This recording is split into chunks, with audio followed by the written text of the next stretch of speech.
Unit के सामने 10-15 लोगों के आगे मैं ब्रा में बैठी हुई हूँ, मैं आपके सामने ऐसे नेकेड बैठी हूँ, half naked. You should think be a man. एक लड़की बैठी और मैं यहाँ ड्रामे क्रिएट कर रहा हूँ। अरे सीन खत्म कर, तू भी घर जा, मैं भी घर जाऊँ, खत्म करना। फिर तू आया क्यों? कितना खुश है आप हाउस अरेस्ट को लेके या कितनी दुखी है आप उसको लेके? इंडस्ट्री में तो यही टास्क है ना कि अननोन बंदे को you have to kiss, you have to go with the flow वाली चीज आ जाती है। हमें पता नहीं होता अभी कहाँ टच होने वाला है, एक के ऊपर एक आने वाले हैं, कुछ भी हमारे सीन्स होते हैं। 90s की मूवीज तो नहीं है ना, ये तो सीरीज ही वैसे बनती है। मैं एक बात बताऊं आपको, जब कोई लड़का अचानक से एक शो में किसी लड़की को प्रपोज करता है ना, लड़की को साफ साफ पता चल जाता है, साफ साफ कि भाई या तो तू लेने के चक्कर में है, तूने सोचा कि कोई नहीं तो यही। जब वो कॉन्वर्सेशन के लिए मैं जब भी उनके पास जाऊँ तो मुंह में ले लो इतना बड़ा है, इसका ये हमारा छोटा है, उसका ये, उसका काला, उसका पीला है, तो मुझे ना ये चीजें मेरे ऊपर से जाती है। बोल्ड इंडस्ट्री में आना बहुत ही मुश्किल है, उसमें सरवाइव करना बहुत मुश्किल है। हर लड़की ना यहाँ पे यही चाहती है, अच्छा बजट, अच्छी पहचान, इसलिए वो इतनी ओपन हो जाती है कि अपनी एक्टिंग दिखा सके। ये तो सीन्स हैं जो दिखाने पड़ते हैं, हम तो मेन अपना काम करते हैं, फिर हमें घर भी चलाना है, बहुत सारी चीजें हैं, जल्दी जल्दी ग्रैब कर लें वरना कोई और ना आ जाए। कंपटीशन भी बहुत हो गया है इस इंडस्ट्री में, बॉलीवुड से ज्यादा इसमें कंपटीशन है इस वक्त।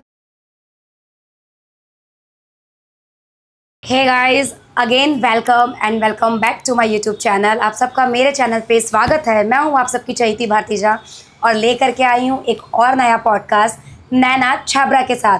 तो बने रहिए मेरे यूट्यूब चैनल पे, पूरा वीडियो ज़रूर देखना, चैनल को सब्सक्राइब कर देना, लाइक कर देना, शेयर कर देना, बेल आइकन को प्रेस कर देना और मिलते हैं छाबड़ा के साथ। तो नैना जी, थैंक यू सो मच एक कॉल पे आने के लिए। सत श्री अकाल, आदाब दोस्तों, कैसे हैं आप? गाइज, आई थिंक नैना मराठी है। मैं महाराष्ट्रियन भी हूँ और मैं पंजाबी भी हूँ और मैं एक्चुअली हिंदुस्तानी हूँ। वेरी गुड यार, वेरी गुड आंसर। तो नैना जी, जैसा मैं जानती हूँ अभी आप बोल्ड इंडस्ट्री में कब से हैं वैसे? बोल्ड इंडस्ट्री में इट्स बीइंग लाइक, ऐसा नहीं कि मैं कॉन्स्टेंटली मैंने इसमें काम किया है। मैंने अभी तक 6-7 वेब कर ली हैं। Okay. तो 19 में मैंने पहला प्रोजेक्ट किया था अल्ट का, गंदी बात। अच्छा। हाँ जी, राशि मेरा कैरेक्टर था। तो गंदी बात 2 में मैंने पहला अपना किरदार निभाया था राशि के नाम से। जी। और ऑलमोस्ट सारे OTT पे आपने काम किया हुआ है? नहीं बोल सकते आपके सारे, बिकॉज अभी तो नए नए आते जा रहे हैं। मैं इवन सोचती हूँ कि अल्ट के बाद अगर उल्लू तक पहुँचते हैं तो उल्लू के बाद ऐसा लगता है कि 10 और हैं। तो अभी तो मुझे मालूम ही नहीं था कि हलचल भी आया है, जिसके लिए भी रिसेंटली मैंने काम किया है, और भी है। तो मुझे अभी मेरा अभी इतना कांटेक्ट नहीं हो पाया। तो हलचल पे अभी तक आपकी कितनी सीरीज आई होंगी? अभी तो मेरी 2 सीरीज आना बाकी है। और कैसा एक्सपीरियंस रहा वहाँ पे सेट पे? सेट पे वॉज ऑसम, मतलब अच्छे थे। मुझे लगता है कि सबसे ज़्यादा ज़रूरी होता है सेट पर कि आपके साथ टीम कैसे बिहेव कर रही है, कैसे आपको ट्रीट कर रही है। कहीं वो आपको लेबर की तरह तो नहीं ले रही है, कहीं वो आपका फ़ायदा तो नहीं उठा रही है। तो कुछ जगह ऐसा था कि मिसकम्युनिकेशन हमारा हुआ था, जो हमारे वहाँ के नाम नहीं ले सकते उनका, लेकिन आप जानते ही हैं, सब जानते हैं उनको। तो उनके साथ मिसकम्युनिकेशन हुआ था कुछ सीन्स को लेके, लेकिन बाद में वो बात हो गई थी और ठीक हो गया सब। सेट पे हमने अच्छे से शूट किया। बोल्ड सीन को लेके? हाँ, उनका ये कहना था कि आपकी कमिटमेंट ये थी और ऐसा है। तो मेरे कुछ रूल्स हैं कि हर आर्टिस्ट के होते हैं। तो मेरे रूल ये हैं कि मैं अगर कोई भी सीन अपना एक बहुत एक्सट्रीम लेवल पे बोल्ड दे रही हूँ तो वो सिर्फ मेरा एक ही सीन एक सीरीज़ के अकॉर्डिंग रहता है। So if you want me to like do with everyone, ऐसे तो आप 10 लोगों को खड़ा कर दोगे तो मुझे 10 के साथ करना पड़ेगा। आपकी स्टोरी में तो कभी भी कैरेक्टर आ और जा सकते हैं, वो मेरे हाथ में नहीं है। तो अगर ऐसा कुछ भी मेरे साथ सेट पे हो जाए या फिर इस चीज़ का, क्योंकि एक बार मेरे संग एक हादसा हुआ था, मैं आपको बताना चाहूँगी। लवप्रीत जो एक्टर है, मुझे ना एक डायरेक्टर थे, उनका नाम नहीं याद आ रहा, जाने दो। तो उन्होंने मुझे कॉल करके बुलाया डायरेक्टली, उनका फ़ोन आया मुझे कि नैना एक शूट है मड़ में और आप आ जाइए, ये बजट है, बोल्ड कुछ नहीं है, आप आ जाओ। मैंने कहा ठीक है। लवप्रीत उसमें लीड प्ले कर रही थी और मुझे उसमें मेड का कैरेक्टर मिला था और डायलॉग्स से अच्छा था। आई वॉज वेरी ओके कि मुझे अच्छा कैरेक्टर मिला है। लवप्रीत से मैं पहली बार मिली थी, सेट पे सब कुछ अच्छा था, खाना पीना अच्छा, team Vim everything was nice. मैं वैसे सेट का खाना नहीं खाती हूँ क्योंकि सोडा मिला होता है उसमें, बट कभी कभी बहुत हम लोग बाहर होते हैं तो खा लेते हैं, वो भी कभी कभी बहुत रेयर होता है ऐसा। बट अब तो मैं घर से ही कैरी करती हूँ, पहले से ही करती आ रही हूँ, 11-12 साल हो गए यार इंडस्ट्री में, तो मैं तो शुरू से ही कैरी कर रही हूँ। सो हुआ क्या कि ऑल ऑफ सडन लवप्रीत के सीन्स थे, तो अब मुझे नहीं पता ये इन्होंने ट्रॉमा मेरे सामने जानबूझ के ड्रामा क्रिएट किया था या ये जो भी था उनका मतलब मिली हुई कहानी थी। लवप्रीत के एक जो मैनेजर हैं या उनके जानने वाले थे वो उनको लेने आ गए, वो चली गई, और इनका डायरेक्टर को और जो प्रोड्यूसर थे उनका कहना, विनोद नाम था प्रोड्यूसर का, उनका ये कहना था कि नैना आप ना एक हमारा ये जो सीरीज़ है लवप्रीत तो छोड़ के चली गई है और अब इसके 6 एपिसोड और करना है और इसमें अब लव मेकिंग सीन्स हैं, तो क्या आप करोगी लीड पे? तो मैंने कहा मेड थी, मेड से लव मेकिंग मतलब थोड़ा मुझे समझ नहीं आया। तो मैंने कहा, फिर मैंने अपने हस्बैंड मैंने उनको सेट पे बुलाया, मैंने कहा कि मैं क्या करूँ, तो मेरे पास कोई मैनेजर नहीं था। मैंने अपने हस्बैंड से डिस्कशन किया कि क्या करना चाहिए मुझे, तो उन्होंने कहा एक काम करो, देख लो क्या बोलते हैं ये लोग। तो उन्होंने बोला बस 21 सीन होगा और फिर बाद में मतलब फिर बाद में क्या होगा ना कि कभी कभी थोड़े बहुत सीन्स होंगे, मतलब 6 एपिसोड। अब आपको ऑन सेट अगर कोई चीज़ ऑफ़र होती है एज एन आर्टिस्ट तो आप उसको ग्रैब करना चाहोगे कि एक किस सीन ही तो है यार, चल छोड़ ना, मुझे तो बाकी का अपना पूरा देखना है ना, प्रोजेक्ट मुझे लीड पे मिल रहा है। अब होता क्या है, वो किस सीन हो गया, उसके बाद उन्होंने मुझे बजट भी ऑन द स्पॉट दे दिया और उसके बाद कोई फ़ोन ही नहीं उठाया। सो नाउ लवप्रीत कहाँ गई? लवप्रीत अपने घर जा चुकी थी। तो ये उसी स्टोरी का आगे का 6 एपिसोड था या अगली कोई स्टोरी थी उनकी? एक ही दिन का शूट हुआ है और शाम को मेरे साथ वो ये लवप्रीत चली गई है घर और शाम को मेरे साथ सीन हुआ है, स्मूथ सीन वगैरह हो गया। उसके बाद मुझे तो ऐसा लगा कि मतलब द प्रोड्यूसर यूज्ड मी, मतलब पर्सनल लेवल पे मुझे कोई चीज़ फील हुई। उन्होंने मुझे कहीं टच वच ऐसा कुछ गंदा नहीं किया था, लेकिन exactly being a girl, being an artist, smooch भी बहुत बड़ी बात है। ऐसा नहीं है कि ये फ्लावर है और दे दिया, exactly like this is a part of me, how can I give a किस? फ्लाइंग किस भी मेरी बहुत महंगी है भाई। Very true. तो तुम तो स्मूच लेके मतलब तुम बजट का बोल के कहानियाँ बना के ड्रामे दिखा के सब कुछ करके तुम एक स्मूच लेके चले गए। उसके बाद मैंने सिंटा में कंप्लेन की थी इसके बारे में, तब मुझे पता चला था विदाउट एग्रीमेंट। मैं हर आर्टिस्ट को, हर नई लड़की को यही कहती हूँ, पूरी डिटेल लो, पूरी डिटेल तक जाओ तब सेट पे पहुँचो, अदरवाइज़ आपको टेकिंग फॉर ग्रांटेड कब लिया जाएगा नहीं मालूम। अभी रिसेंटली मैं आपको नाम नहीं ले सकती उनके साथ भी मेरी एक कॉन्वर्सेशन चल रही है। अब उन्होंने मेरे से शूट करा लिया है, मेरा उनके साथ शूट खत्म हो गया। कौन थे? Director, producer? मतलब जो जिनके संग मेरा अभी प्रोजेक्ट हुआ है रिसेंटली, मेरा प्रोजेक्ट पूरा कंप्लीट हो चुका है। अब उनका ये कहना है कि हमने आपको पैकेज दिया था, जो मेरी बजट को लेके बात हुई है, बल्कि मैंने उनको ये कहा था कि मैं एक वेब सीरीज़ का इतना बजट लेती हूँ और दूसरी अगर मैं आपके साथ कांस्टेंट काम कर रही हूँ तो मेरा इतना ही रहेगा। अब आप देख लो आप मुझे सेट पे बुलाना चाहते हो या नहीं। अब काम हो गया है, मैंने एनओसी साइन नहीं की है और मैं करूँगी भी नहीं। और अब तो मैं ये बता दूँ मैं आपको, मैंने कभी किसी का फ़ायदा नहीं उठाया। क्यों उठाऊँ मैं? लेकिन मेरा फ़ायदा कोई उठा ले जाए तो मैं ऐसा भी तो नहीं सहन कर सकती ना यार। मुझे आपने जो कमिटमेंट की है, फ़ोन पे कॉन्वर्सेशन ना, ये फ़ोन ना सच में यार बहुत जानलेवा है इतना मतलब इसमें ना आप एक तो आईफोन में ना आप रिकॉर्ड कर सकते हो और ऊपर से आपकी जो भी चीज़ें आज तक तो मैं देखती आ रही हूँ, आप प्रूफ भी करने जाओगे तो आपको कोर्ट ने मना कर दिया, ये अलाउड नहीं है, ये मतलब रहेगा ही नहीं। आप क्या करो, किस चीज़ से एक्शन ले सकते हो आप बताओ। तो अभी मेरे साथ वही, अभी आज की ही बात है, मेरा मूड भी ख़राब है, मैं क्या बताऊँ आपको बट ठीक है, मैं तो एनओसी साइन नहीं करने वाली। ऑल द बेस्ट, मैं नहीं करूँगी करो रिलीज़, अब तो डबल लेके रहूँगी। कभी किसी कास्टिंग वाले के साथ ऐसा कुछ हुआ हो कांड? कास्टिंग वाले लोग बहुत बोलते हैं कि कास्टिंग काउच होता है, ये होता है, नहीं होता, नहीं होता। लड़की ऑफ़र करती है तब होता है। कोई लड़का आपको बोल ही कैसे सकता है? ये ज़रूर बोल सकता है कास्टिंग वाला कि मैडम प्रोड्यूसर का ऐसा ऐसा है, तो क्या आप करेंगी? तो वो कास्टिंग वाला नहीं है, that is called Pym, not casting वाला. कास्टिंग वाला will see your acting, he will take your profile from your side, photographs and everything, वो प्रोवाइड करेगा प्रोडक्शन हाउस को, अपना परसेंटेज लेगा और बस बात खत्म हो जाएगी. मुझे नहीं लगता किसी कास्टिंग वाले की इससे ज़्यादा ड्यूटी बनती है कि वो डीलें करे, मिलवाए, पार्टीज ऑफर करे या कुछ करे. दैट इज़ कॉल्ड पिमगिरी and I don't believe these kind of such people. मैं मिलती ही नहीं हूँ. और जो जितने भी बोल्ड सीन अभी तक तुमने दिया होगा, बोल्ड सीन कैसे शूट करते हैं, किस लेवल तक होता है, कैसा होता है वो?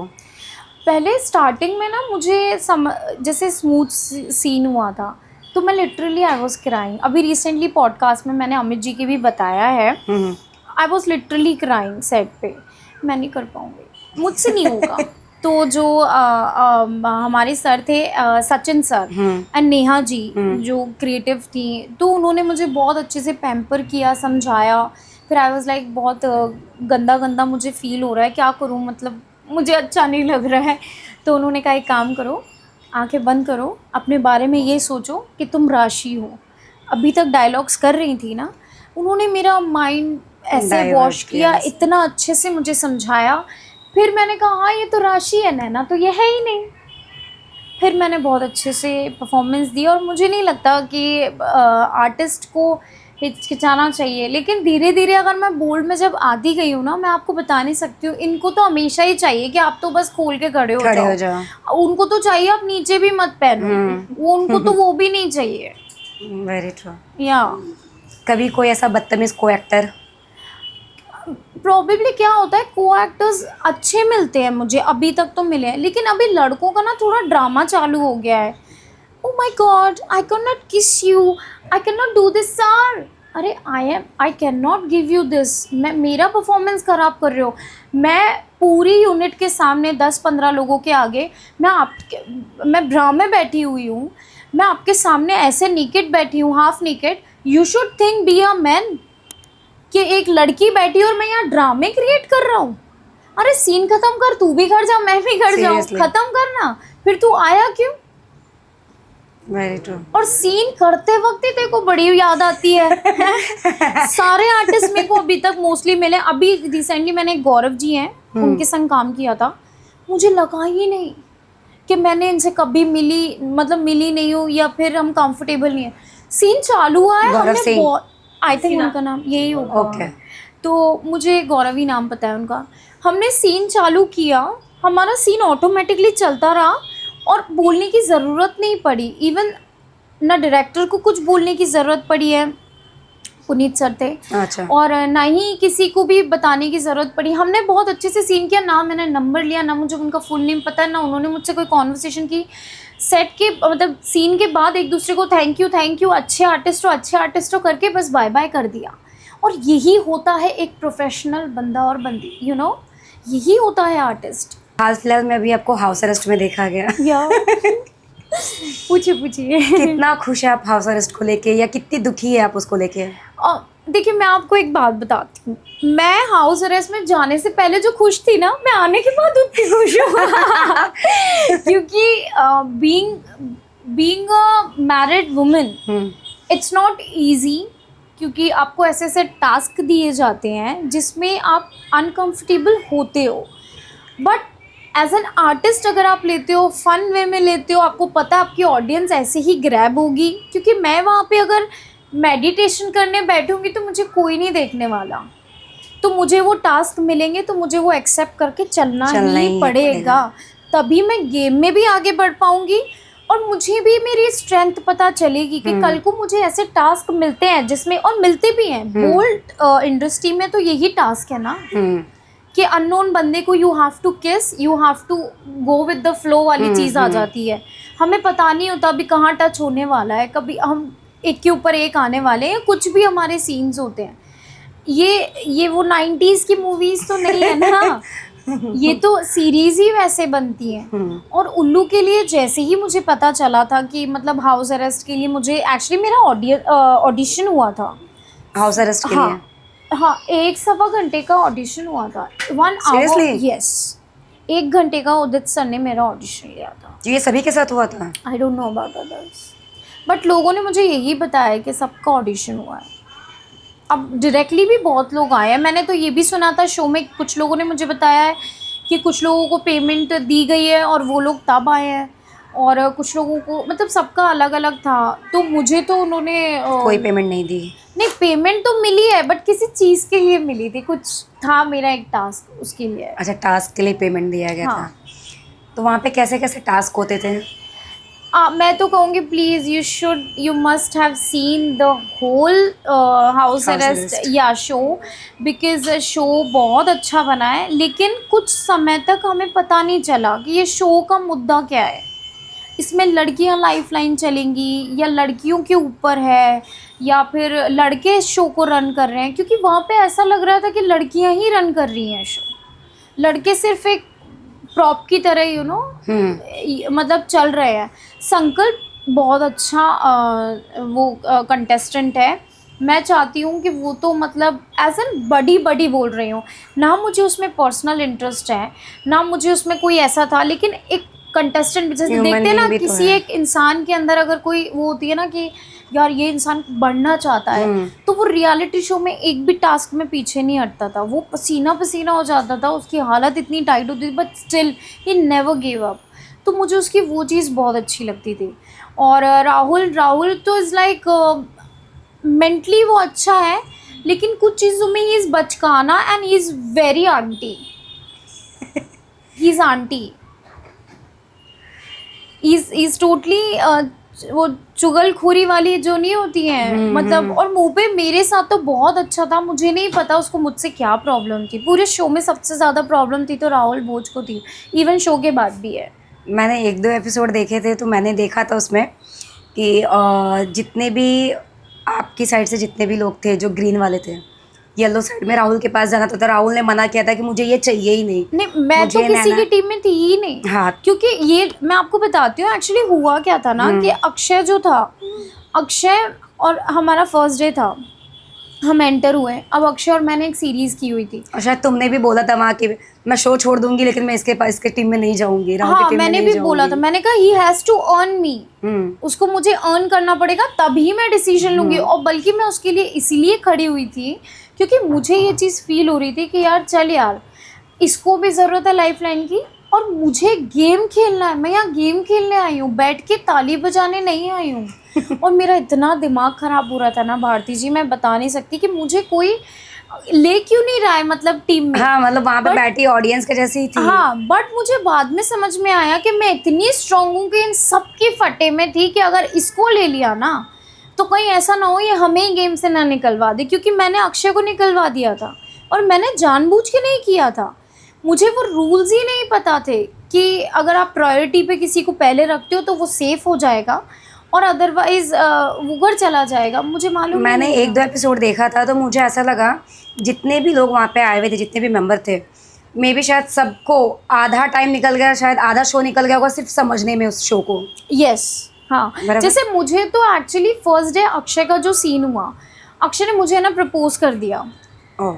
अब जैसे ही उसने मुझे प्रपोज किया है, मुझे वो सीन सिनेरियो समझ नहीं आया कि उसने मुझे प्रपोज किया तो क्यों किया।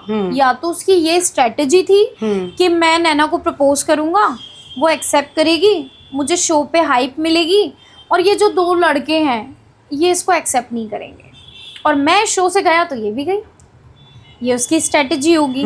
मेरी स्ट्रेटजी क्या थी? सीधा सीधा था, मैं सिंगल आई हूँ, सिंगल तक जाना और सिंगल ही रहना है, क्योंकि भाई मेरे घर में बच्चे और पति है मेरा। मुझे फ्लर्टिंग भी करनी है तो क्या नेशनल टीवी पे आके करूँगी?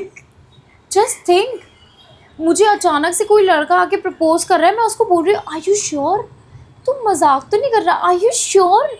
मैं उसको 100 बार ये बात पूछ चुकी।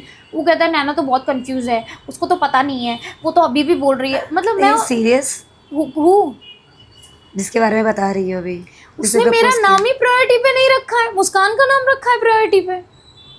और अक्षय को मैंने ये भी सोचा, मैंने पूरे दिन हर लड़की के पास जा के बोला है प्लीज़ अक्षय की टीम में आ जाओ, प्लीज़ अक्षय का नाम लेना। और लास्ट में होता क्या है, I was the only one, और वो बाद में मुझे कहता है सर मुझे नहीं बात करनी, मैं तो ग्रीन टीम के साथ ही फ्रेंडशिप रखूँगा। और वो सब उसको खच्चर और पता नहीं क्या क्या बोले जा रहे हैं, और वो सब चीज़ें एक्सेप्ट भी कर रहा है, या मैं उसके साथ पूरे दिन भर से लगी हूँ एज एन फ्रेंड। बट उसने इवन अभी उसका कुछ राहुल भोजी जो स्टार है हमारे शो के, उनके साथ अभी पॉडकास्ट निकाले हैं उन्होंने, मैंने अमित जी के शो में भी कहा था, वो हमारी बहुत तारीफ़ कर रहे हैं। उन्होंने मेरी इतनी तारीफ़ की, मैं चाहती हूँ आप सब देखें। हाँ, ऐसा क्या कहा उसने? अरे बहुत तारीफ़ करते हैं वो मेरी। मैं मैरिड हूँ, मेरे बच्चे हैं, मेरे हस्बैंड को तो सब पता है। So what? हाँ तो क्या? हाँ, तो मेरे हस्बैंड को पता है कि मैं राहुल जी को चांस नहीं देना चाहती हूँ, और मैं अक्षय को चांस दे रही हूँ, बट अक्षय चाहता है कि मैं उसे चांस दूँ, बट वो चीज़ समझ नहीं पा रहा, क्योंकि मैं ये समझ नहीं पा रही भैया ये बच्चे हैं, दे आर किड। मैं एक बात बताऊँ आपको, जब कोई लड़का अचानक से एक शो में किसी लड़की को प्रपोज करता है ना, लड़की को साफ साफ पता चल जाता है, साफ साफ कि भाई या तो तू है लेने के चक्कर में है, हाँ, तूने सोचा कि कोई नहीं तो, यही। और या तो तुझे ये लग रहा था कि इसको सबसे पहले ग्रैब करूं, कहीं और ना कर ले कोई। ये दो ही उसके थॉट होंगे। भाई मैं तो ना तेरे पास आऊँ, ना तेरे पास, ना तेरे पास, मेरा पति वाला, मेरे बच्चे वाले, मेरा घर वाला। मैं शो खेलने आई थी, और शो मैंने बहुत अच्छे से खेला है। ये शो में आने से पहले ये शो का जितना भी डिटेल था, इन्फॉर्मेशन मिला था? नहीं, अभी मैं एक और बात कहना चाहती हूँ अक्षय की। जैसे अक्षय को, मतलब मैं इसलिए बोलना चाहती हूँ क्योंकि मैं कई बार बोलना चाह रही थी ये बात, पर मैं बोल नहीं पाई थी। जैसे कि अक्षय का मैटर जो भी हुआ था, मैं ये चाह रही थी उसको कि मैं उसको ना धक्का दूँ। एक होता ना, एक लड़के को हम बोलते हैं कि पता है तू तो मक्कारा है, तू तो ये है, तब वो उठता है और बी अ मैन बनता है। उसने मुझे ही गलत लेके, मुझे ही चीज़ों को गलत लेके उसने मुझे ऐसे डिनाई कर दिया। कल प्रपोज किया, आज डिनाई कर दिया। तो ये कैसा प्रपोजल और प्यार। हाँ, exactly. सीधे उसने लाइक यू भी नहीं, लव यू बोला है। एक दिन में लव यू खत्म। हाँ, हो गया। तो सिमरन जैसे ही क्विट करके गई, तो मुझे एक बार को पहले तो धक्का फील हुआ। I was like oh my God, ये क्यों गई? क्योंकि मेरे पास तो कोई भी नहीं है, उसके पास तो बहुत लोग थे। मैं रहूं या ना रहूं, मेरे पास कोई नहीं था। वो भले ही मेरे साथ इतना इंटरेक्ट नहीं थी, मतलब स्क्रीन वाइज मतलब नहीं होती थी, बट हम दोनों को पता था, एज वाइज भी, मेंटली भी, दोनों ना वो जमती है दोनों की, मतलब यू नो। फिर वो क्लासी वाली चीज़ भी आ जाती थी कि मेंटेनिंग आवरसेल्फ वाली, यू नो। तो क्योंकि अब जैसे मुस्कान आयुषी का पैर था, वो लोग फ्रेंड्स हैं, गैरा जी राहुल के साथ हैं, और सारिका राहुल के साथ है। राहुल के साथ बहुत लोग हैं, मैं नहीं हूँ। और मेरे पास संकल्प है, संकल्प के पास उमायरा भी है, आयुषी भी है, मुस्कान भी है, और कौन कौन था, और काफ़ी लोग थे, लेकिन मैं नहीं थी। मैं किसी के पास नहीं थी, और ना ही लोग मेरे साथ थे। बट मेरे पास सिमरन थी, और उसने मुझे एक बहुत प्यारा सा गिफ्ट भी दिया था, एक टॉप जो मेरे पास अभी भी है। हालांकि वो बहुत ही ऐसे इतना छोटा सा टॉप दिया था। मैंने कहा तू चाहती है ना मैं इतनी पतली हो जाऊँ, ठीक है। ओके। बट मैंने उसको बहुत मिस किया था, क्योंकि एक वही थी, हम बाहर जाते थे, फिर हम लोग हंसते थे दोनों, हम सोचते थे हम कहाँ हैं, हम पागल हो रहे हैं, हम ठीक तो हैं, मतलब सब सो जाते थे, लेकिन हम 6-6, 7-8 बजे तक दोनों बाहर जाके conversation, we were like talking. Gehna और नैना का वहाँ पे कैसा रिलेशन था? गहना जी स्टार्टिंग में जब आई तो मैंने उनको याद दिलाया कि हम एक मीटिंग में पहले मिल चुके हैं, मेरी उनसे एक बार मुलाकात हुई है। अच्छा। मुलाकात भी नहीं, फ़ोन पे हमारी बात हुई है, मैंने उनको कभी सामने से नहीं देखा था। उनके फ़ोटोग्राफ्स, कंट्रोवर्सी बहुत सुनी थी।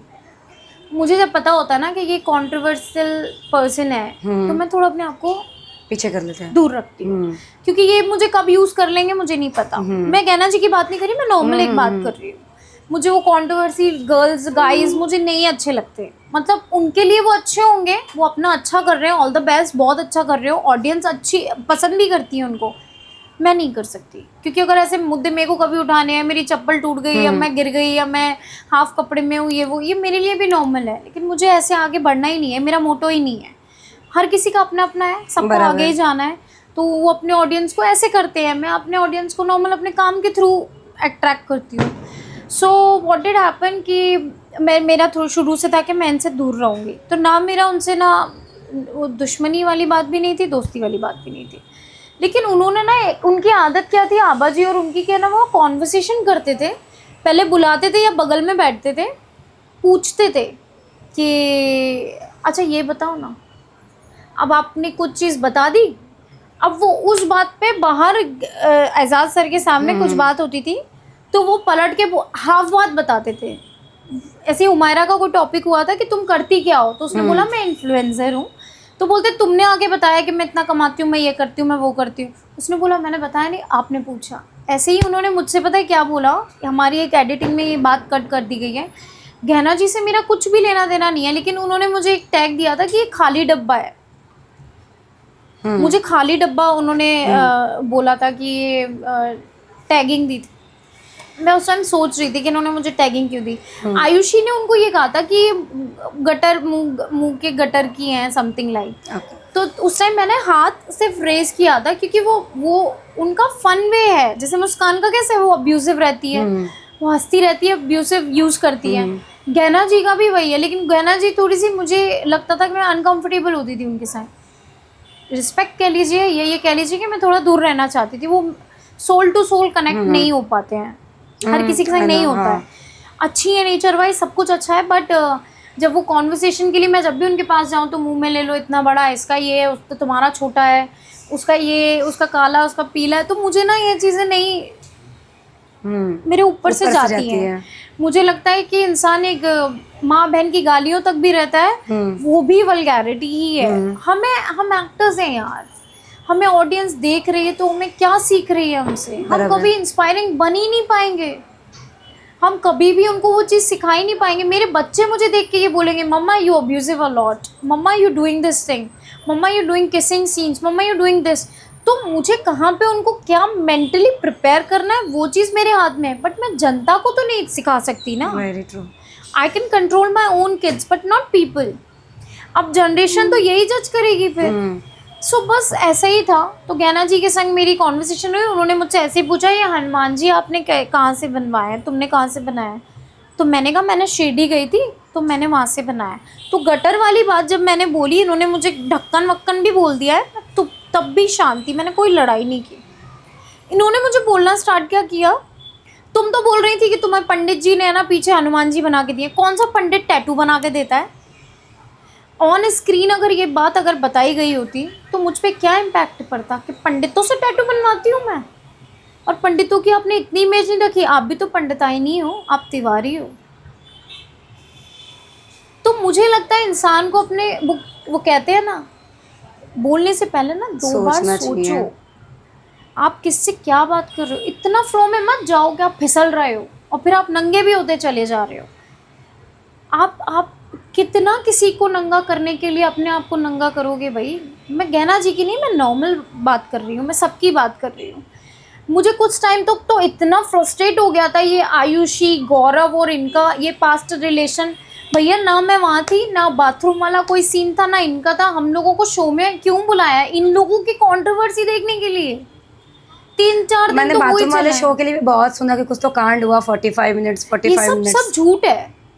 आयुषी से मेरी कॉन्वर्सेशन हुई है, गहना जी कान की कच्ची हैं, अच्छी हैं वो, लेकिन कान की कच्ची हैं। उन्होंने, मैं आपको आज एक बात बोलना चाहूँगी, उन्होंने अपने प्यार को पाने के लिए, अपनी शिद्दत में, वो पागलपन में, वो जो भी उन्होंने किया हो, केस वेस, उसको रोकने के लिए लड़के को धमकी दिलवाई हो पुलिस से कि शायद ये रुक जाए। वहाँ पे उन्होंने उसको घोट दिया, शायद इसलिए वो चला गया। लेकिन वो लड़का ये नहीं जान पाया कि वो कितनी प्यार में डूबी हुई थी। पर उस चीज़ में उन्होंने गलती कहाँ कर दी, उस लड़की को भी इन्वॉल्व करना, उनके पेरेंट्स को भी इन्वॉल्व करना। हालांकि ये मेरा मैटर नहीं है, बट इस शो में इन्होंने हम लोगों को भी मैटर बना ही दिया।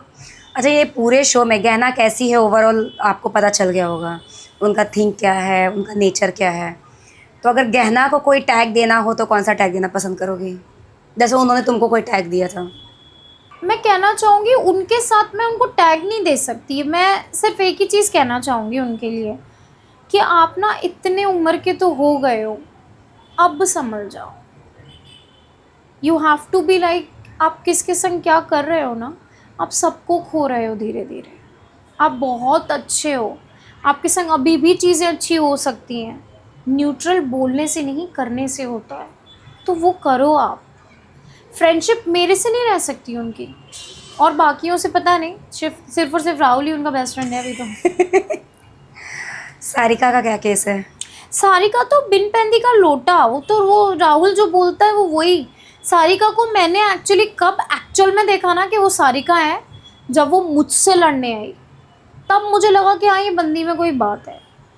वो जब तक वो राहुल का मत बोलो नैना, उसका मत बोलो नैना, मैं राहुल से बात करने जाऊँ तुम उसका मत बोलो नैना, भाई मेरा तेरे से कुछ प्रॉब्लम ही नहीं। सारिका को भी मुझसे प्रॉब्लम थी, मुझे नहीं पता क्यों थी बट थी, उसको मुझसे प्रॉब्लम थी, मुझे नहीं पता किस बात को लेके थी बट थी, क्योंकि राहुल को प्रॉब्लम थी शायद इसलिए। हो सकता है।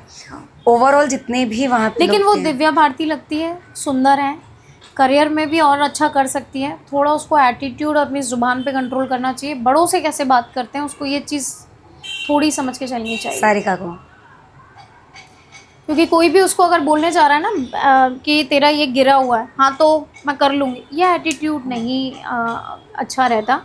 आपको एज एन आर्टिस्ट तो आपको ढल के रहना पड़ेगा, तभी आप चीज़ों को कामयाब हो पाओगे। एटीट्यूड ही मेन है भैया हमारा तो। अगर जितने भी वहाँ के मेंबर्स थे उसमें अगर किसी को अपनी लाइफ में तुम्हें रखना हो तो किसको रखोगी, और अगर किसी को ब्लॉक करना है तो किसको करोगी? सब ब्लॉक है, आयुषी मुस्कान को छोड़ के सब ब्लॉक है। और कौन है? गौरव। गौरव भाई, हाँ तो वो तो उन्हीं की टीम में है, बट वो बैक स्टेज नहीं होता, जैसे कि वो दोनों आगे हैं वो पीछे हैं, वो वाली बात है। गौरव भाई इज़ लाइक वेरी उतना कभी उनसे मेरी ऐसे बात नहीं हुई। हाँ इंस्टाग्राम पे कभी टैगिंग वैगिंग हो जाती है, क्योंकि वो मुझे टैग कर देते हैं, मैं उनको टैग कर देती हूँ, बट इस अलावा ज़्यादा कुछ नहीं। ओके। और बाकी राजा रानी के बारे में क्या कहना है? रितु एज एन कंटेस्टेंट बहुत स्ट्रॉन्ग थी, उसने सबकी बैंड बजा दी, लेकिन उसमें कुछ चीज़ें जो थी मुझे समझ नहीं आई। खुद ही उल्टी करके आ रही है, खुद ही सबको बोल रही है, खुद ही वहाँ पे खुद भी तो साफ़ करके आ सकती है, उसकी उल्टी मैं साफ़ करके आई हूँ। जो उसने सीन में बोला है ना कि वॉमिट हो गई, ये हो गया, वो हो गया, even I was the person who flash that out, मैं फ्लैश करके आई हूँ।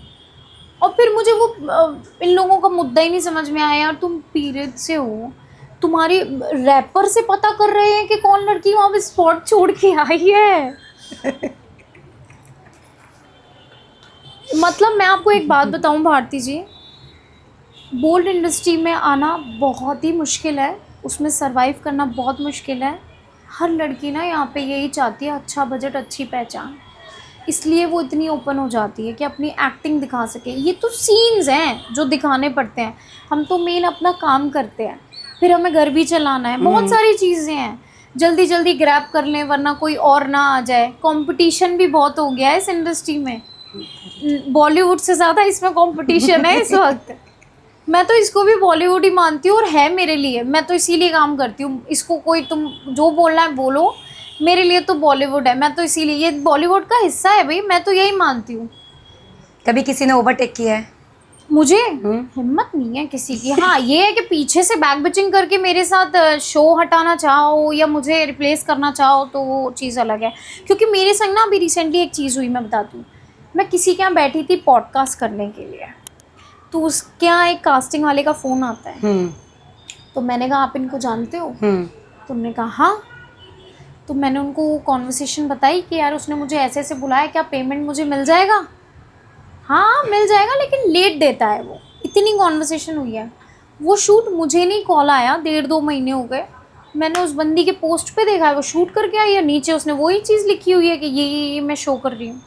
अब आप बताओ मुझे रिप्लेस करने वाला कौन? ऑब्वियसली जिसने बोला। तो यहाँ पे ओपन अप नहीं हो सकते हो आप नहीं बता सकते कि इस हाथ से इस हाथ को पता चलना चाहिए, तो वो वाली बात है, वरना आपको रिप्लेस वही कर देगा जो बगल में बैठा है। ओके, जैसे कि हम सभी जानते हैं कि आप मैरिड हो, तो आपने इंडस्ट्री में ये बोल्ड में आने से पहले आपने शादी कर ली थी या बाद में की? मैं फिल्म इंडस्ट्री में आज से तो नहीं हूँ। मैं फिल्म इंडस्ट्री में एक्चुअली, मैं आपको बताती हूँ, मैंने बहुत मतलब मैं 4-5 साल की थी तब से मैंने इवेंट्स और ये सब करना स्टार्ट किया, थिएटर्स वगैरह ये सब। वहाँ से जर्नी से स्टार्ट करते करते करते मैं यहाँ मुंबई तक आई हूँ। अब इस बीच उससे पहले, मुंबई आने से पहले मैंने कव्वाली में भी काम किया है, भोजपुरी फिल्म में भी काम किया, आइटम सॉन्ग्स भी किए हैं। फिर उसके बाद मैं यहाँ मुंबई आई, फिर मैंने सीरियल्स किए, एपिसोडिक्स किए, फिर धीरे धीरे बोल्ड इंडस्ट्री, जो आप जिसको बोल्ड इंडस्ट्री कह रही है, मेरे लिए तो बॉलीवुड ही है। तो बोल्ड इंडस्ट्री जिसको बोला जाता है, मैं 19 में मैंने अल्ट का पहला काम किया, मेरी शादी नहीं हुई थी।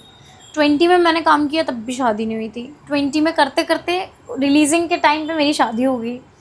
मेरे बंदे को भी पता था क्योंकि वो फिल्म इंडस्ट्री से ही है। सो ही इज़ वेरी ओपन, क्योंकि उसने उल्लू का यार बैकग्राउंड म्यूजिक किया है भाई, उसने 7 सीरीज़ की हुई हैं। वाह, नाइस यार। I really love my husband, मतलब तू लेकिन मैं I am telling you, he is very open. उसको पता है मेरी लिमिटेशन क्या है। मैं लड़के को चुम्मियाँ छूने नहीं जा रही हूँ, मैं अपना एक्ट करने जा रही हूँ। एक्ट करूँगी, घर आ जाऊँगी, जैसे गई हूँ वैसे ही आऊँगी। ये दहलीज घर से बाहर निकलती हो ना, तो उसको पता है कि हाँ ये अपनी इज्जत को जो लेके जा रही है वो वापस वैसे ही लाएगी। तो इट्स जस्ट दैट। कभी किसी ने कॉम्प्रो के लिए बोला है? कभी नहीं, किसी भी इंडस्ट्री में नहीं? Item song? आइटम सॉन्ग्स के लिए तो ऑफर आते हैं। आइटम सॉन्ग्स ना जो मूवी सीरीज मतलब सॉरी इसमें होते हैं, जो भोजपुरी या इन सब में, हाँ ये ऑफर्स तो आते हैं, मुझे आते हैं। और I am a good dancer, मैं तो कहती हूँ भाई अच्छा बजट दो, मैं कर लूँगी। ओके, सबसे अच्छा आपको किस फील्ड में सबसे अच्छा मज़ा आया होगा काम करने में? भोजपुरी, बॉलीवुड, बोल्ड? देखिए हर फील्ड का ना एक अपना ही मज़ा है, अपना ही एक अंदाज़ा है। उसकी जो ऑडियंस है ना अपनी तरीके से चलती है। तो मुझे ये लगता है बीइंग एन आर्टिस्ट, आपको जो भी चीज़ मिलती है आप पहले सोचें, डिसीजन लें, उसके बाद आप उस पर परफॉर्मेंस कर पाएंगे या नहीं कर पाएंगे, आप इसके लिए बेस्ट है या नहीं है, आपको ऑडियंस पसंद करेगी या नहीं करेगी, तब आप करें। तो मेरे लिए तो ये सब एक जैसा है। मैं इस चीज़ को कभी नहीं कहूँगी कि पंजाबी मूवीज़ बहुत हाई होती हैं या ये हॉलीवुड होता है या बॉलीवुड होता है। ये कंपैरिजन मेरा क्यों, मैं इन सब के लिए एक जैसी, तो ये सब मेरे लिए एक जैसे, सिंपल। आप अपनी लव लाइफ के बारे में क्या कहना चाहेंगे? लव लाइफ यार, मैं सच बात बताऊं, जब से ना ये बोल्ड स्टार्ट किया ना, मेरा पति ना बेचारा परेशान हो गया है। कहता तू मुझे तो टाइम ही नहीं देती है। मतलब मैं क्या बताऊं, मेरा सर दर्द रहता है मोस्ट प्रोबेबली, तो मन ही नहीं होता ये सब चीज़ों का। इतने मतलब you know I am like, मुझे कभी कभी गिल्ट फील होता है, मुझे फील होता है कि मैं घर जाके मैं फ्लावर वगैरह लेके जाऊँ, चॉकलेट वॉकलेट लगाऊँ, मैं इतनी थक जाती हूँ। मैं नहीं समझ में आता। मेरे बच्चे भी हैं, मेंटेन करनी है सब चीज़ें। कहाँ ये रोमांस, कहाँ अचानक से वो कहते हैं ना, सच में वो गृहस्थी वाली चीज़ जब आ जाती है ना, तो ये रोमांस वगैरह ना तेल लगाने चला वही चीज़ हो रही है अभी तो मेरे साथ। But my husband loves me a lot यार। वो मतलब मेरे लिए हर चीज़ करते हैं। मतलब खाना भी प्रिपेयर कर देते हैं, मेरा सर भी दबा देते हैं, मुझे मालिश भी मतलब he is pampering me like a baby, like a परी, like a baby. He loves me a lot, touch wood, very nice, very like a baby, he loves me. अच्छा, आपके पर्सनल लाइफ के बारे में कुछ बताइए। जैसा कभी कुछ आपकी लाइफ में कुछ ऐसा इंसिडेंस हुआ हो जिससे आप ट्रॉमा में चली गई हो, या आपको बहुत बैड फील हुआ और आप अलोन हो वहाँ पे? हाँ, जैसे कि अभी मैं, वैसे तो मेरी लाइफ में ऐसे बहुत सारे रहे हैं। ये मानिए कि लाइफ थोड़ी थोड़ी रही है, इंसिडेंट ज़्यादा रहे हैं। लेकिन मैं कितनी चीज़ें बताऊँ। मेरा ये मानना है कि लाइफ में स्पिरिचुअली बहुत ज़्यादा हूँ, एंड आई एम 9 नंबर। तो 9 नंबर ना बहुत स्ट्रगल करते हैं लाइफ में, और बहुत गुस्सा भी उनके अंदर बहुत होता है, लक्की भी बहुत होते हैं लोगों के लिए। और आपको कभी ज़िंदगी में प्रॉपर्टी लेनी हो या कभी ज़िंदगी में कुछ अच्छा काम करना है, तो आप मुझे याद कीजिए, आपके काम में चले जाएंगे। तो ये ट्रू है। तो 9 number is always lucky for everyone. इस चीज़ का घमंड नहीं है, बट थोड़ा बहुत हो जाता है। तो ये तो जस्ट एक मैं मजाक फन वे में बोल रही हूँ। लेकिन क्या है कि मेरी लाइफ में बहुत स्ट्रगल रहा है बचपन से लेके अभी तक। डैड का प्यार ना मिलना, डैड चले गए थे 96 में, ऑफ हो गए? नहीं, मेरे डैड US चले गए थे। तो मेरी पूरी फैमिली सिएटल में रहती है आज भी। और मेरे डैड अभी 2 साल पहले चले गए, 23 में उनका देहांत हो गया, चले गए। और मुझे इस चीज़ का अफसोस है कि मेरे डैड ने मुझे कॉल किया था। क्या हुआ था मेरे डैड के संग कॉन्वर्सेशन, अगर मैं बताऊंगी तो बहुत लंबा चला जाएगा ये पॉडकास्ट, लेकिन छोटे में बता देती हूँ कि मेरे डैड 96 में चले गए थे। 2005 में उनका पहला कॉल आया था, जब वो मुझे ले जाना चाहते थे, लेकिन मम्मी ने मुझे नहीं ले जाने दिया था। उन्होंने ट्राई भी किया, बट मेरा नहीं जाना हो पाया बिकॉज ऑफ वीज़ा का कुछ प्रॉब्लम आया था। I was minor. फिर उसके बाद डैड ने मुझे 10 साल तक कोई कॉल नहीं किया। फिर 10 साल बाद कॉल आया डैड का, आफ्टर मैरिज। नहीं, मेरे डैड तो 96 में ही चले गए थे। फिर 2005 में, 2005 के बाद 10 साल बाद उन्होंने कॉल किया। जब उन्होंने मुझे 2010 में 10 में नहीं 15 में समथिंग फ़ोन किया था, तब मैं मुंबई शिफ्ट हो चुकी थी। तो पहला कॉल जब आया उनका मुझे, तो मैं हॉस्पिटलाइज़ थी। सो मेरे पैर ज़मीन खिसकना कहते हैं ना जिसको, वो एक्चुअली खिसक गई थी मेरे डैड की आवाज़ सुनते, जब उन्होंने बोला था नन्हे। मुझे घर में नानू और नन्हे बुलाते हैं सब। तो व्हेन ही सेड नन्हे, तो मुझे पता है मेरे डैड के, क्योंकि ऑब्वियस है, और मैंने अपने डैड के लिए बहुत प्रे की है कि बात हो जाए, बिकॉज ही वॉज देयर। कोई कनेक्शन नहीं, कोई कुछ नहीं।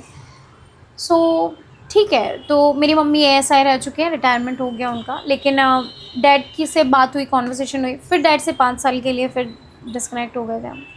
फिर डैड का मुझे कॉल आता है, तो 2 साल मेरी शादी के बाद से लेके पिछले 2 साल 23 तक मेरी डैड से कांस्टेंट बात चलती थी। मैं अपने डैड को बताती थी, हम 11-11 12-12 घंटे बात करते थे, चार्ज पे लगा रहता था, हम बात करते थे पूरी रात, क्योंकि यहाँ रात होती है वहाँ दिन होता था, तो पूरे दिन में बात करती थी। मेरे डैड व्हील चेयर पे थे, उनका लिवर जो है वो फेल हो गया था, तो उनको हार्ट डिसीज़, और उनको जो नर्स आती थी उनको नहलाती थी, उनको केयर करती थी। फॉरेन कंट्री में बहुत सारी फैसिलिटीज़ ना बहुत अच्छी हैं यार। एक तो हाइजीनिक बहुत है, और मेडिकल बहुत अच्छा है। बाकी एक कहते हैं ना सूनापन, अकेलापन, जो मुंबई में कई लोग फील करते हैं, कुछ तो प्रिटेंड करते हैं कि हम अकेले हैं और फिर फन करके निकल जाते हैं। लेकिन मुंबई भी बहुत अकेला फील कराता है। मैंने भी बहुत फील किया, नो डाउट। जिस टाइम पे आपको अकेला फील लगता है, तो आपको ये लगता है कि इस दुनिया में कोई आपका है नहीं। मुंबई बहुत स्ट्रॉन्ग बनाता है, बहुत कुछ देता है, ये आपसे कुछ नहीं लेता है, ये आपको सिर्फ सिखाता ही है। मुंबई की ये चीज़ बहुत अच्छी खासियत है। सो मेरे डैड से मेरी कॉन्वर्सेशन जब दोबारा बात हुई, तो मेरे डैड का कॉल आया और मैं मम्मा के सामने थी, तो मम्मा ने कहा फ़ोन कट कर दे, अभी बात मत कर, मेरे से बात कर ले। और बस मैंने फ़ोन कट किया, वो मेरे डैड से लास्ट बात थी। उसके बाद बात नहीं हुई, तो ऑफ कोर्स मेरे लिए वो उससे बड़ा हादसा तो कुछ नहीं हो सकता। बाकी तो ठीक है, स्ट्रगलिंग लाइफ में सबके चलता है, पैदल चलना, पैसे ना होना, कभी कभी आपके संग रेप वाली चीज़ें भी हो जाती हैं, आपको मोलेस्ट भी हो जाती है। मेरे साथ हुई है। मेरे भाई का, अब मैं बताऊंगी आपको, 5 मिनट और लेना चाहूँगी। मेरे भाई का ना 2000 में ना किडनैप हो गया था। डकैत सुने आपने? डकैत होते ना, डाकू। तो मैं ग्वालियर शहर से हूँ, तो ग्वालियर के पास ना भिंड पड़ता है, भिंड और मुरैना। तो भिंड से मेरे भाई को ना किडनैप कर लिया था। 3 महीने 10 दिन वो डकैतों के रहा था। आज भी ये papers and everything we have. So मेरा भाई जब डकैतों के गया था, तो उस टाइम पे मेरी मम्मा को, मेरे डैड तो थे नहीं, और वो बेवकूफ़ हुई क्या थी, बेवकूफ़ी। मेरा भाई ना बेचारा छोटा था, मेरे से 10 साल बड़े हैं वो। मेरा भाई छोटा था, तो स्कूल गया, स्कूल के फ्रेंड्स वगैरह नहीं होते हैं, तो वो स्कूल से पास आउट हुआ था। तो उसने कहा था, मम्मा मेरे को ना भिंड जाना है अपने फ्रेंड्स के साथ। तो मम्मा ने कहा, तू इतना गाँव में क्या करेगा जाके? तो वो वहाँ गया, और लौटने में 7 बजे उसकी बस छूट गई है, और 2 लड़के बाइक पे आते हैं और उसको पूछते हैं कि तू क्या करता है, कहाँ से है? तो उसने बोला ग्वालियर से हूँ। मम्मी क्या करती है? पुलिस में। पापा क्या करते हैं? अमेरिका रहते हैं। उसको किडनैप करके लेके चले गए। अब उसको किडनैप कर लिया, 10 महीने 10 दिन ऐसे आता था, जय माता दी, तुम्हारे लड़के की बलि दे दी जाएगी, तुम्हारा लड़का ये हो रहा है, ये। मम्मी से पैसे ले लेके मेरी माँ ने बहुत कष्ट झेले हैं। एक तो एक पति का साथ ना होना इस दुनिया में वैसे ही बहुत बड़ी चीज़ है, ऊपर से उन्होंने हम बच्चों को राइज किया बहुत अच्छे से। पता कैसे चला ये चीज़? लेटर आया ना, भैया का जो वॉलेट था उसमें सब कुछ था। तब आधार पैन कार्ड नहीं होते थे, हाँ। लेकिन एड्रेस होता था, पर्ची पे लिखा होता था, चीज़ें होती थी। तो भैया ने एड्रेस मार पीट के पता कर लेते हैं, और 10th क्लास उसने पास आउट की थी। तो उस टाइम पे मम्मी की हेल्प आउट करने एक अंकल आए थे, उनका मैं नाम नहीं लेना चाहूँगी, क्योंकि नाम लेना मेरे लिए मतलब ये हो जाएगा, ऐसा नहीं, मैं ले नहीं सकती, मैं बहुत गट्सी हूँ, मैं लेना चाहूँगी, ले भी सकती हूँ, लेकिन मुझे लगता है उस इंसान का नाम लेना मतलब मेरा मुंह ख़राब करना। तो 8 साल तक वो मेरी मम्मी के ब्रदर बन के रहे, और 8 साल तक उन्होंने मुझे मॉलेस्ट किया है। मेरे भाई को मम्मी जब देखने जाते थे, वो ट्रॉमा से था। मेरे भाई को मेरी मासी के यहाँ रख दिया गया था स्टडीज़ के लिए, और वो भी उसी आदमी ने मम्मी को कि बहन जी यहाँ नहीं रहेगा, यहाँ रहेगा तो ऐसा हो जाएगा, फिर से वो लोग आके ऐसा कर सकते हैं, ऐसे करके बहुत सारी चीज़ें उन्होंने की थी। 8 साल तक मैंने बहुत उसी घर में रह के तो मेरे घर में ही, मैंने अपने घर में, मेरी माँ ने खुद ही एक, कहते हैं ना, रावण को रूप बुला लिया था, राम समझ के कि ये अच्छा है, इंसान है, कोई नहीं। और उसने अपने घर की जो कहानियाँ बताई थी वो अलग थी, मम्मी से पैसा वैसा खींचा और चीज़ें अलग की। मुझे तो उस इंसान ने बिल्कुल ही मतलब निचोड़ने का सोच लिया था। ये मानिए, मैं अपने बर्थडे वाले दिन मतलब मैं सो रही हूँ और मेरे पास मेरे बदन पे कपड़े ही नहीं हैं, तो बहुत बार भागी हूँ, बहुत चीज़ें मेरे साथ हुई हैं। 8 साल तक मैंने वो चीज़ को झेला, फिर स्कूल में भी मेरे साथ वो चीज़ें हुई। 3 लड़के थे, मैं स्कूल अच्छा खासा जाती थी, भैया के किडनैपिंग की वजह से मुझे स्कूल से हटा के पास वाले स्कूल में डाल दिया। वो भी उस आदमी की वजह से हुआ। मुझे पास वाले स्कूल में जब डाला गया तो उस चक्कर में हुआ क्या, उसमें सिर्फ 3 लड़के थे, क्योंकि नया नया स्कूल खुला था, सीबीएसई पैटर्न था। हम बोर्ड से जब सीबीएसई पैटर्न पे आते हैं तो एक तो वैसी पढ़ाई नहीं जलती, बोर्ड तो समझ में आता नहीं, आते आते साल खत्म हो जाता है, सीबीएसई तो मतलब और लेने के देने। और ये बंदे के चक्कर में तो मेरी आधी लाइफ वैसे ही खराब हो चुकी थी। घर पे मैं बता नहीं सकती थी, इतनी सहमी रहती थी, मतलब डर डर के मैंने अपनी जिंदगी। मैं भी वही पूछने वाली थी कि जब फर्स्ट टाइम ऐसा हुआ था तो मम्मा को बताया था? हाँ, मैंने मम्मी को बताने की कोशिश की तो उस इंसान ने मेरी ही कहानियां बताना स्टार्ट कर दी कि मैंने इसको लड़कों के संग बात करते हुए देखा है। एक 13-14 साल की बच्ची के साथ क्या क्या होगा बताओ, क्या करेगी वो बच्चे। तो मुझे लगता है लाइफ में फ़न करो, हंसते रहो, मुस्कुराते रहो, लोगों की मदद करते रहो, एक्सपेक्टेशंस मत रखो, और जितना खुश हो सके उतना खुश रहो, क्योंकि खुशी से ही खुशियाँ मिलती रहेंगी। मैं तो कह रही हूँ गिर भी जाओ तो हाँ हाँ हाँ कर लो, क्या दिक्कत है। Very true. हंसते रहो बस। हस्बैंड कौन से कास्ट के हैं? पंजाबी हैं। फैमिली से ऑब्जेक्शन वगैरह कुछ नहीं था ऐसा लव मैरिज पे? मेरी मम्मा तो आज भी तलवार लेके खड़ी हैं। मेरी मम्मा डैड के साथ जो भी हुआ, so she is totally against, but she is being like, वो अभी भी उनके अंदर थोड़ा सा तो मनमुटाव है। और जिस इंसान को बहुत, ये कहते हैं ना सर्कल वाली बात है, हमारे यहाँ जनरेशन टू जनरेशन चलती आई है, तो मेरी मम्मी को लगा है कि कहीं ये भी ऐसा ना कर दे। बट मुझे मालूम है, मुझे इतना विश्वास है कि my husband is like awesome man. बहुत ही प्यारी बातें की है आपने, थैंक यू सो मच यार नैना, थैंक यू सो मच। अच्छा, मैं एक चीज़ बोलना चाहूँगी, सॉरी टू कट यू। मैं चाहती हूँ, मुझसे ये चीज़ पूछी नहीं आपने, बट मैं आपको बताना चाहूँगी कि मुझे अगर बोल्ड इंडस्ट्री में किसी के संग काम नहीं करना है, कल को ऑफर आता है, तो वो ये है Shakespeare, like what is name, Shakespeare, like या व्हाटएवर ही इज, मैं उनके संग काम नहीं कर सकती। मतलब मैं कंफर्टेबल नहीं हूँ। ही is very open with everyone यार, मैं ऐसे आर्टिस्ट नहीं पसंद करती। तो प्लीज मैं वो कास्ट आपको रिजेक्ट कर दिया है। I am so sorry, I respect you as a person, but Naina ने आपको रिजेक्ट कर दिया। और ऐसा कौन सा फिर को एक्टर है वो भी बता दो जिसके साथ तुम सबसे ज़्यादा कंफर्टेबल हो? अभी तक तो जितने भी आए हैं तब तक अभी तक तो बस यही रहा है। बट गौरव जी बहुत अच्छे थे, नो डाउट। और अब देखते हैं आगे कौन मिलने वाला है और क्या होने वाला है। तो कितने लोगों के साथ काम कर चुकी है वैसे? 5-6 तो अभी रिसेंटली मैंने किया हुआ है, बॉयज़। हाँ, तो किस करने के बाद कोई बोल दे नहीं मुझे किस नहीं पसंद, मैं तुझे किस करने आई। बॉयज़ को किस नहीं पसंद? हाँ, मुझे किस नहीं पसंद, इतनी देर तक मत करो सर, प्लीज़ सर। अब वो यार, this is the scene, this is not we are, वो क्या पूरी टीम का एंजॉय तुम्हारा देखने के लिए बैठी हुई है या हनीमून पे आए हो? काम करो। Just that. सर बोलते हैं हम तुम्हें मौका दे रहे, तुम हमें ही उल्टा बोल रहे हो। ऊपर से मुझे गुस्सा आती है, एक तो अदनंग, ऊपर से ये लोग इन लोगों के नखरे चालू। तुम बोल्ड में कितना कंफर्टेबल होती हो? आप तो देख लो मेरी सारी सीरीज़, मैं तो ये कहूँगी कि मैं कंफर्टेबल अपने ना एक्ट में हूँ। मुझे ऐसा लगता है अगर मैंने किया है ना तो मैं ऐसा करूँ कि ऑडियंस ये बोले कि यार ये तो यार हमें और देखना है। नहीं मतलब मैं एक लड़का लड़की की बात कर रही हूँ, जब भी हमारे को एक्टर होते हैं। मैंने दोनों के संग किया है। कंफर्टेबिलिटी मतलब मुझे सिर्फ एक्शन बोलने की देरी है, मैं सिर्फ वो सर बोलते जाएंगे, प्रॉम्प्ट देते जाएंगे, यही ओके ओके ओके। मैंने लेस्बियन भी किया है द जलेबी बाई में। और हाँ, तो मेरा ऐसा बाकी कुछ कभी किसी को एक्टर ने ज़बरदस्ती यहाँ वहाँ हाथ लगाया? फ्रेश नहीं, ऐसे तो कोई नहीं मिले अभी। मैंने बताया ना, बस वही लोग वैसे भीगी बिल्ली हो जाते हैं मेरे आगे।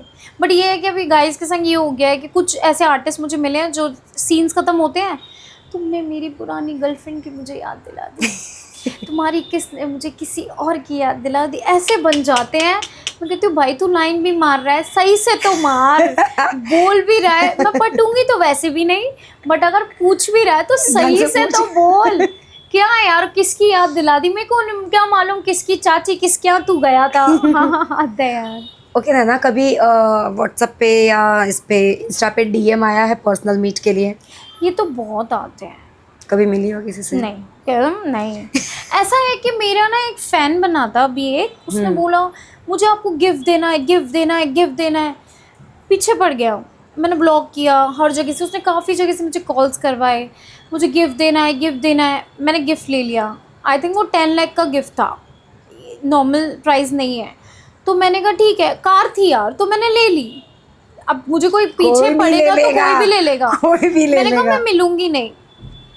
उसके बाद मुझे क्या था, आप मुझसे बात नहीं कर रही हो, मैं पुलिस कंप्लेन कर रहा हूँ फॉर व्हाट? कि कार आपने के मुझसे लिए? गाड़ी ले ली। तो मैं अवेयरनेस की जो कगार है वो बोलना चाहूँगी सबको, लड़कियों को, कि किसी के भी इतने झांसे में ना आए, क्योंकि लोग यहाँ पे दिला देते फिर मांगने लगते हैं, नहीं मिलते तो और चिढ़ जाते हैं, तो अंगूर खट्टे वाली बात आ जाती है यहाँ। तो इट्स जस्ट दैट। ओके, नई लड़कियों के लिए क्या बोलना चाहोगे जो अपने इस फील्ड में आना चाहती हैं? सबसे पहले तो ना, सबसे पहले क्लियर हो जाओ माइंड से कि ना आपको ना इस बोल्ड इंडस्ट्री में कब तक चलना है, और ऐसे ही चलना है, और आप इसके लिए परफेक्ट भी हो।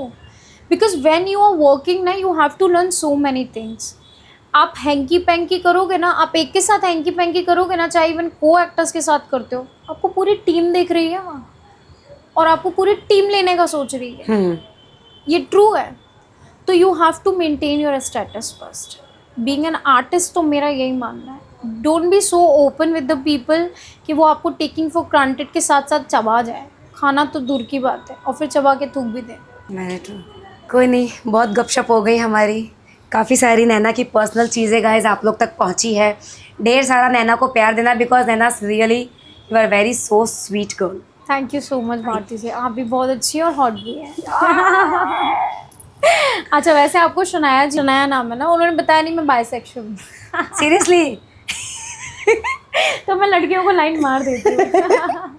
बट मैं किसी में इंटरेस्टेड नहीं है, सब इसीलिए मेरी लौंडे बहनें हैं, नहीं सब मेरी पसंद। माता है, आप सब हॉट हैं, ये बस मैं इसलिए कह रही हूँ बस। नहीं नहीं, और वो बात मैंने सिर्फ फन में कही थी। मैंने सिर्फ अपनी ऑडियंस को ग्रैब करने के चक्कर में ये बात बोली है। अभी तक इंडस्ट्री में जिसने भी वो इंटरव्यू देखा, सब मुझे ये टोंट मार देते हैं। हाँ। क्योंकि यार मैंने ना एक लेस्बियन सीन किया था प्रजक्ता के साथ, प्रजक्ता दुसाने जो है एक्ट्रेस। तो मैंने मुझे परफॉर्मर एक्ट किया था मैंने बस। तो उसके बाद ना मुझे लेस्बियन घोषित कर दिया गया था। तो अब मुझे कुछ भी होता है मैं फन वे में ऐसे ही बोल देती हूँ। तो अभी मुझे 3-4 लोगों ने कमेंट मारा, तो मैंने कहा चलो ये भी हंसी के लिए बोल देती हूँ जस्ट। नहीं बट आप अच्छे हैं, no doubt. Thank you so much guys. Video को पूरा वॉच करना, अच्छे से नैना को सबसे ज़्यादा प्यार देना, because she is very talented, thank you, very pretty. Thank you. और बाय बाय लव्या।